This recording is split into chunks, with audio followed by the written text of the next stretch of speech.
জিতের 5টি জনপ্রিয় মুভি। 5. নাটের গুরু। জিতের ফিল্মি ক্যারিয়ার শুরুর দিকের মুভিগুলোর মধ্যে এই মুভিটি একটি অন্যতম মুভি। 145 মিনিটের এই দীর্ঘ নাটের গুরু মুভিটি 2023 সালে প্রথমবার সিনেমাঘরে রিলিজ পায়। নাম্বার 4. অসুর। জিতের এই 139 মিনিটের দীর্ঘ মুভিটি 2020 সালে সিনেমাঘরে মুক্তি পায়। এটি একটি ড্রামা ফিল্ম। মুভিটি পরিচালনা করেছেন পাভেল। নাম্বার 3. রাবণ। রাবণ মুভিটি একটি অ্যাকশন থ্রিলার মুভি যেটি সিনেমাঘরে প্রথম মুক্তি পায় 2022 সালে। নাম্বার 2. বাদশা দ্য ডন।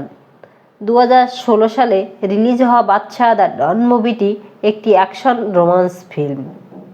এই মুভিতে জিতের বিপরীতে নায়িকার চরিত্রে অভিনয় করেছেন নুসরাত ফারিয়া মাঝার। নাম্বার 1. আওয়ারা। 2012 সালে আওয়ারা মুভি রিলিজ পায় সিনেমাঘরে। মুভিটি পরিচালনা করেছেন রবি কিনাজি। এই 5টি মুভির মধ্যে আপনার সবচেয়ে কোন মুভিটি ভালো লেগেছে কমেন্ট করে নিশ্চয়ই জানাবেন। ধন্যবাদ সকলকে।